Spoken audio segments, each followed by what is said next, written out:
Bismillahirrahmanirrahim. Assalamualaikum warahmatullahi wabarakatuh. Halo teman-teman, selamat datang kembali di channel Ojowedi. Terima kasih kepada teman-teman yang telah mendengarkan cerita-cerita di channel Ojowedi.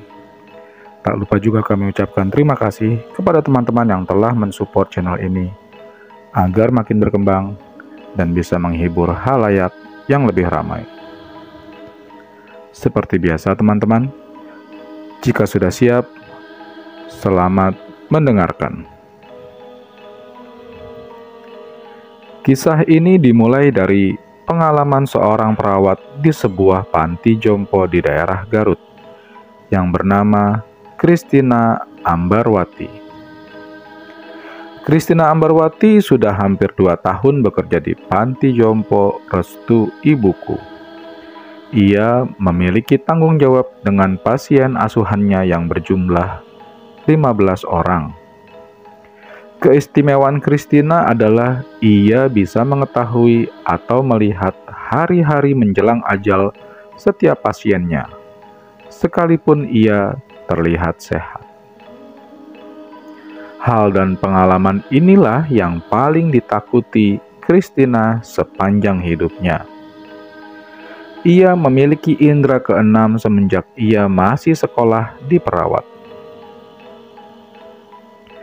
Suatu hari Kristina dipanggil oleh salah satu pasiennya yang bernama Rosmaneti. Ting ting ting. Bunyi bel di kamar 13. Rosmaneti ini salah satu pasien kesayangannya. Selain baik, nenek ini selalu memberi uang tips kepadanya. "Kris, aku ingin bercerita sesuatu kepadamu. Sesuatu yang belum pernah diketahui siapapun," kata nenek Rosmaneti. Kristina siap menjadi pendengar, Nek. Katakan apa yang mau nenek ceritakan. Perawat cantik yang sudah berusia 30-an dan masih menjomblo itu duduk bersimpuh di dekat kaki sang nenek. Tangan Kristina mulai mengurut perlahan-lahan di area dengkul wanita tua ini. Inilah yang membuat Kristina disukai pasien di seluruh ruangan gedung A.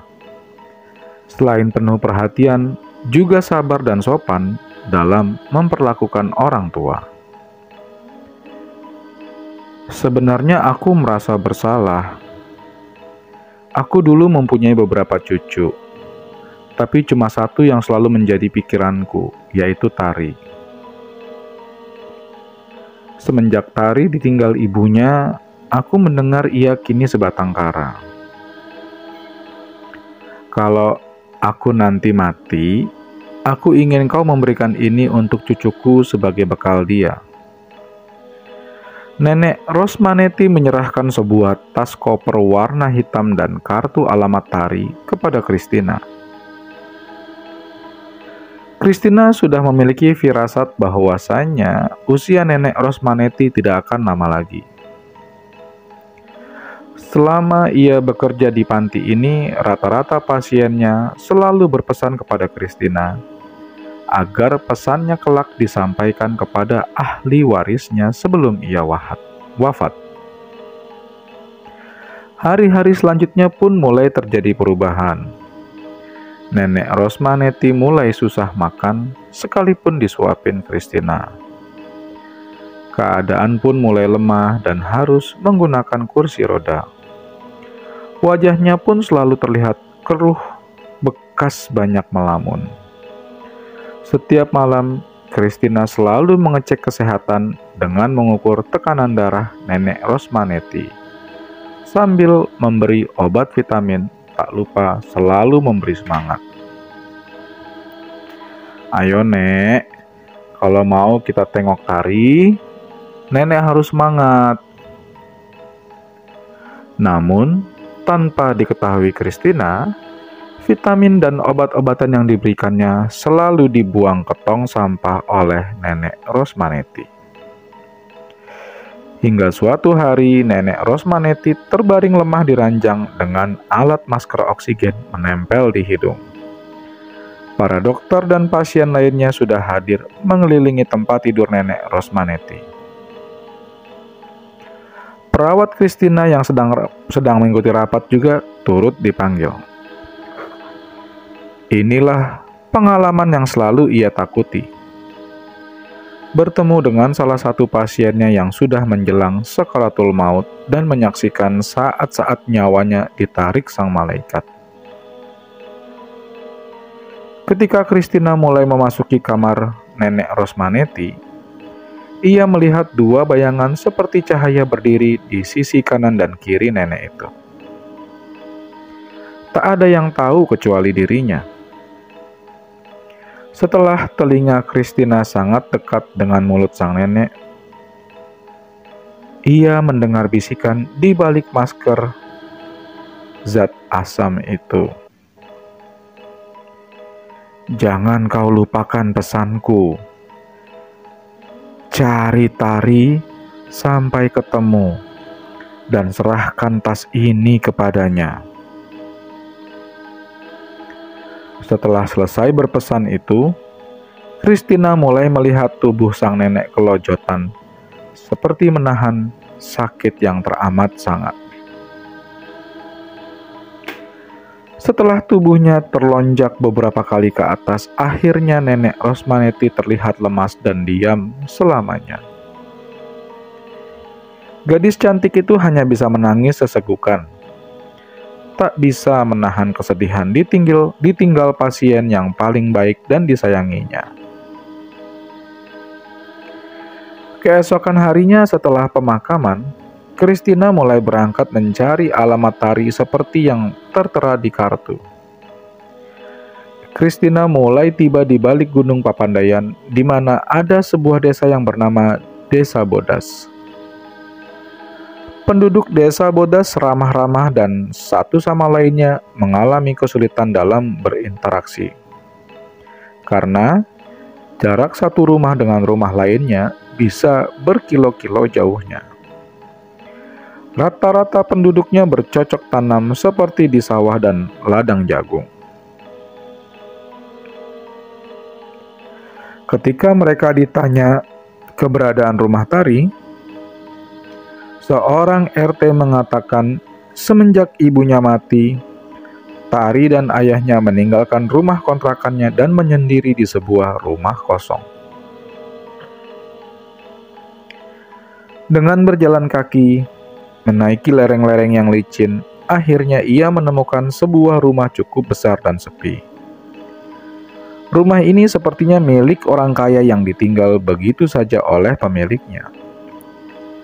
Perawat cantik itu melihat pintu rumah dan jendela tertutup rapat. "Assalamualaikum."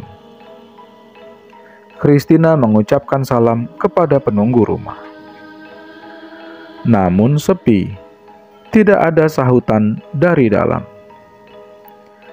Christina segera mengitari rumah, berharap dapat menemukan jalan masuk menuju ke dalam bangunan ini. Akhirnya Christina menemukan sebuah pintu di belakang rumah dalam keadaan terbuka lebar.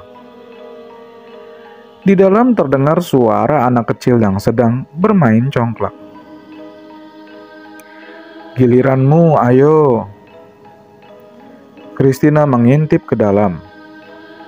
Di dalam tampak seorang gadis kecil berusia 10 tahunan sedang bermain congklak sendirian di ruang belakang. "Assalamualaikum." Christina kembali mengulang salam kepada tuan rumah. "Waalaikumsalam." Christina nampak terkejut, ternyata gadis itu sudah ada di belakangnya. "Ayo, masuk tante, kita main congklak." Gadis itu menarik tangan Christina masuk ke bagian belakang rumahnya.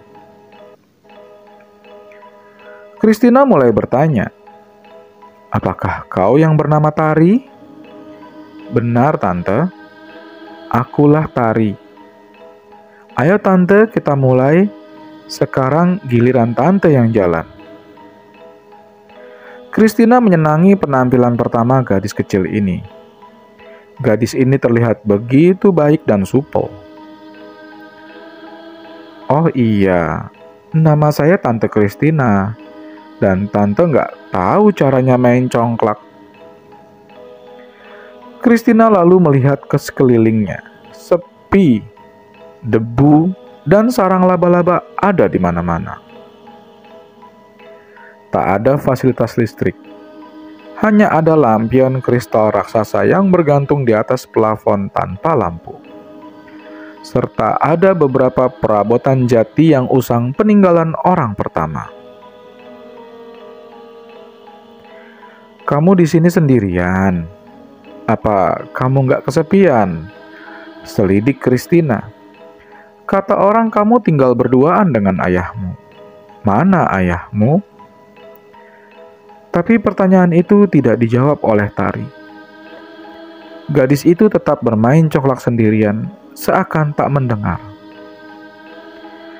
Apakah kamu nggak merasa bosan dan kesepian bermain sendirian terus di sini?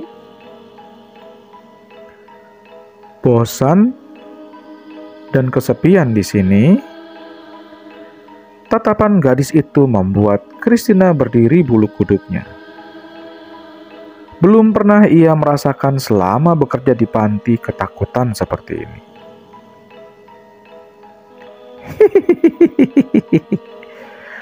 Tiba-tiba Tari tertawa. Aku di sini selalu ditemani oleh banyak teman-temanku. Aku nggak pernah merasa bosan dan kesepian di sini. Christina kembali melihat sekelilingnya. Heran. Aku nggak melihat siapapun di sini. Bahkan indraku tak merasakan kehadiran sesuatu di sini. Bisik Christina dalam hati. Kemanakah mereka? Maksud tante di mana sekarang teman-temanmu berada? Tari tiba-tiba melempar beberapa biji dakon ke lantai dengan marah.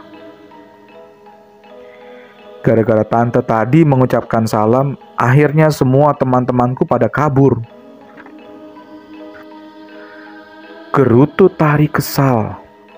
Bibirnya merenggut marah. Christina mulai merasa bersalah.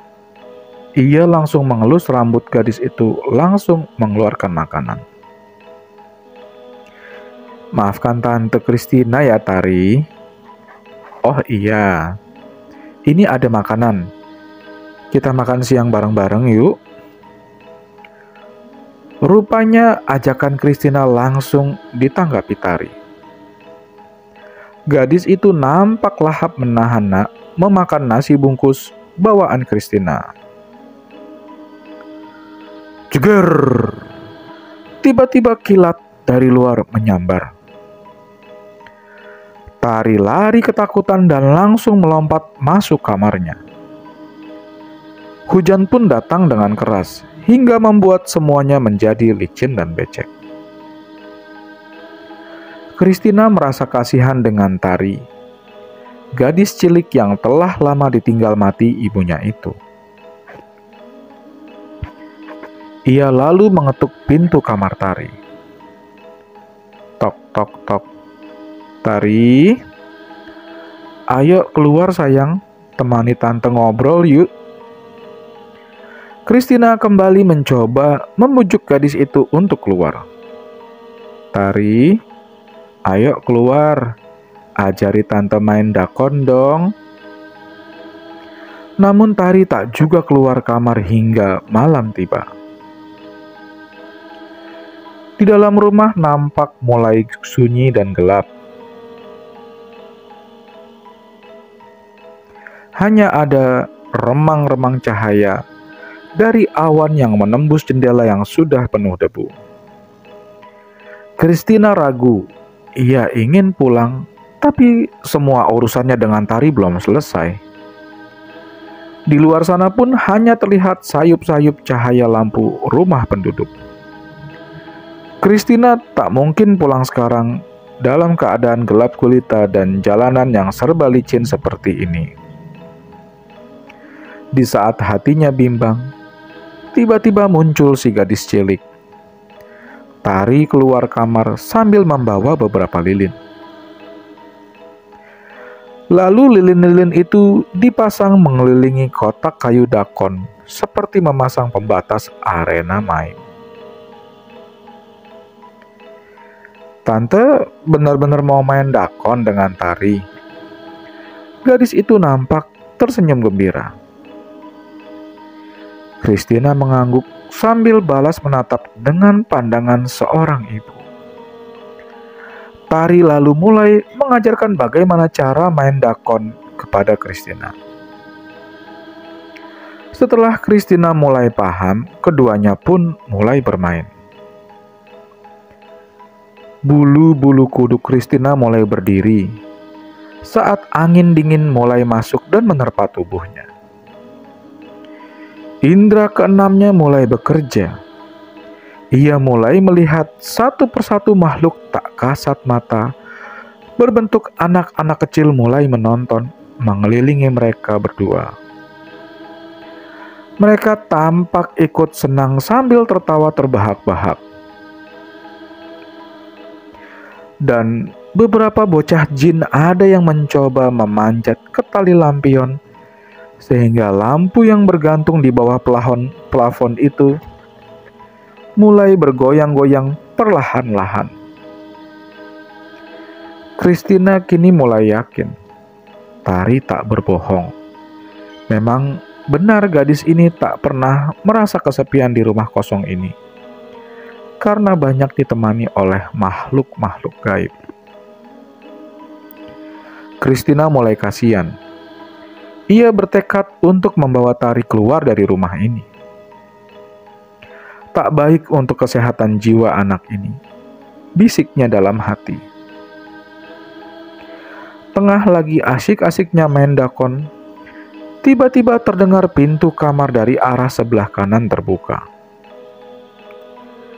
Begitu mendengar pintu terbuka, makhluk-makhluk gaib itu mulai menghilang satu persatu. Bunyi langkah-langkah kaki keluar dari kamar diiringi dengan tatapan kebencian Tari. Christina melihat seorang lelaki berusia sekitar 40-an mulai keluar dari kamar dengan membawa sebuah lilin. Lelaki itu nampak terkejut dan hampir lilinnya jatuh saat melihat kehadirannya. "Siapa Anda?" Christina meyakini bahwa lelaki yang sedang berdiri di hadapannya ini adalah ayahnya Tari. "Selamat malam, Pak. Saya Christina, perawat dari Panti Jompo Restu Ibuku.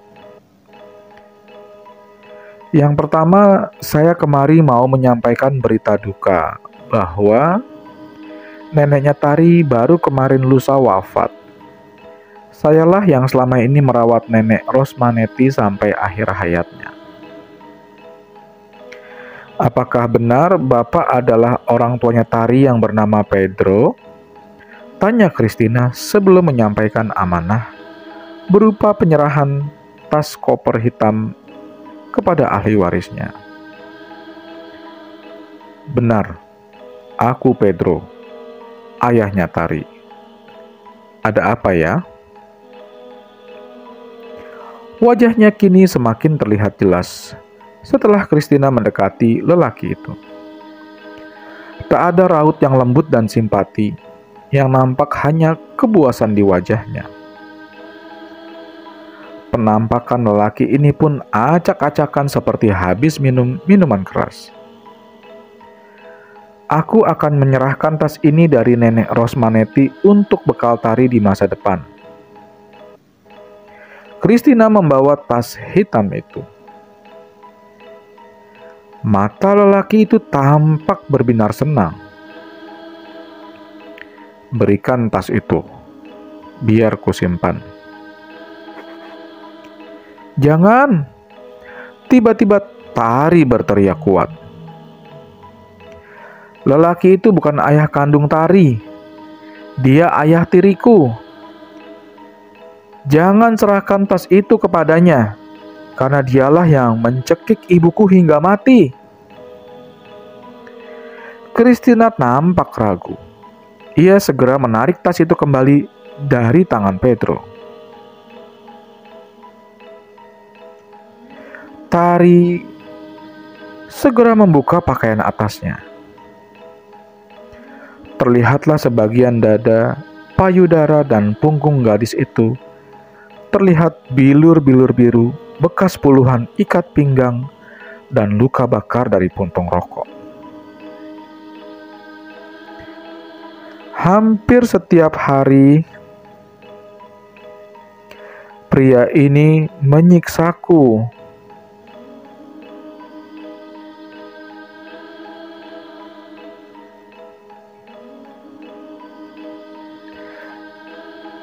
Dulu, ibuku disuruh bekerja keras untuk mencari uang dan hasilnya untuk mabuk dan bermain judi. Hingga akhirnya ibuku sakit dan dicekiknya hingga mati. Benarkah itu kau lakukan, Pedro? Tanya Christina dengan mata penuh benci. Kalau ternyata terbukti kau telah membunuh ibunya dan menyiksa anak ini, maka aku bisa menyeretmu ke ranah hukum. Ancaman Christina membuat lelaki itu naik pitam. Pedro segera meraih kapak yang tergeletak di meja. Berikan tas itu. Aku berjanji tak akan membunuh kalian. Christina segera menarik tangan Tari. Ayo Tari, kita lari dari sini. Krek, krek. Tali lampu kristal di atas plafon mulai berayun-ayun kuat. Christina melihat beberapa puluh makhluk gaib yang bentuknya seperti anak-anak itu mulai memanjat tali lampion kristal. Bruk! Lampu kristal itu jatuh menimpa tubuh Pedro. Lelaki itu berusaha keluar dari runtuhan lampu raksasa itu dan kembali bangkit mengejar mereka berdua. Christina berlari keluar bersama Tari sambil berteriak minta tolong. Beberapa kali keduanya terjatuh di atas tanah licin, sementara itu jarak Pedro semakin dekat dengan mereka. Pedro nampak membawa kampak di tangan kanannya. Lihat itu pasti rombongan orang ronda. Tari menunjuk ke depan, ke beberapa titik cahaya terang yang ada jauh di depan mereka. Sayup-sayup cahaya itu berjalan di antara kabut mulai mendekati mereka. Christina dan Tari kembali bangkit dan berlari sambil berteriak-teriak minta tolong. Tolong! Tolong! Tolong! Tolong, kami mau dibunuh! Tolong! Para peronda segera mengenali mereka berdua. Cepat mereka dikejar Pedro. Kita harus menolongnya. Sebenarnya para penduduk desa sudah lama membenci dan mencurigai Pedro atas kematian Kamilah, istrinya, ibunya Tari. Christina dan Tari segera berlindung di belakang puluhan peronda yang sedang berkeliling menjaga kampung. Ayo, ringkus preman itu, teriak Pak RT mengkomandoi warganya. Serentak mereka mengepung Pedro dan meringkus lelaki itu. Penjarakan dia, Pak, karena dialah yang telah membunuh ibunya Tari, teriak Christina. Para peronda pun menyerahkan Pedro kepada polisi. Keesokan harinya, polisi membongkar makam ibu Kamilah. Setelah divisum terlihatlah noda hitam bekas lilitan tali menjerat leher jenazah Kamilah. Polisi pun segera memenjarakan Pedro atas pasal pembunuhan istrinya dan penyiksaan anaknya. Kini, Christina dan Tari dapat menarik napas lega. Tari atau Lestari, kini tinggal bersama Kristina di rumah perawat muda ini. Kristina sudah menganggap Lestari sebagai anaknya sendiri. Mereka berdua pun selalu hidup rukun dan damai. Terima kasih teman-teman telah mendengarkan cerita-cerita di channel Ojowedi. Akhir kata, wassalamualaikum warahmatullahi wabarakatuh.